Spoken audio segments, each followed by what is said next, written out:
Iblis ini dia menjadi pemimpin syaitan.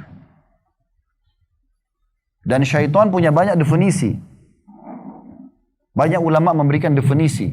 Di antaranya, kata sebagian ulama, seperti Abu Ubaidillah, memberikan definisinya, syaitan adalah nama bagi semua yang buruk akhlaknya, keras dan kasar tindakannya, senang membantah, bertengkar, baik dari kalangan manusia, jin maupun hewan. Bisa dikatakan syaitan. Walaupun sebenarnya syaitan ini lebih banyak di alam jin. Tapi siapapun yang manusia mengikuti bisikan-bisikan syaitan dari jin, bahkan menjadi pendukungnya, seperti para dukun, peramal, penyamun, penyihir, mereka juga diberikan julukan syaitan.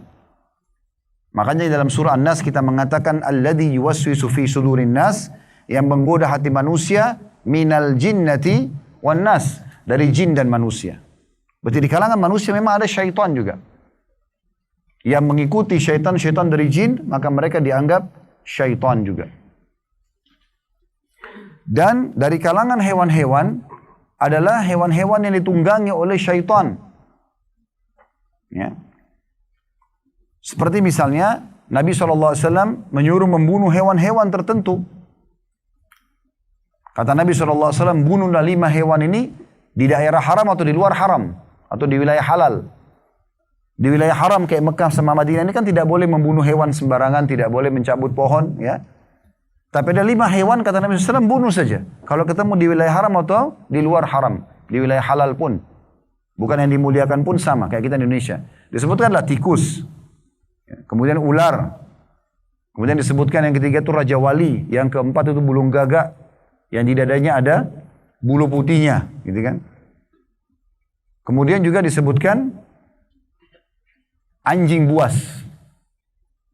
Ini disuruh oleh Nabi SAW untuk bunuh. Dalam riwayat lain ditambahkan kalajengking.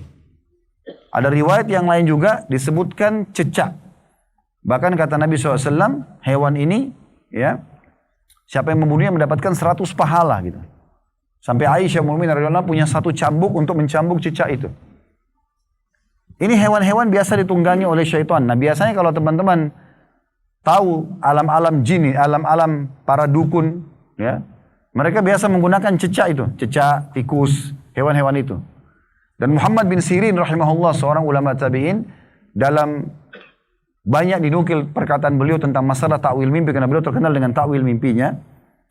Beliau menukil hewan-hewan ini disebut dalam hadis fasiqah, buruk, seperti tikus misalnya.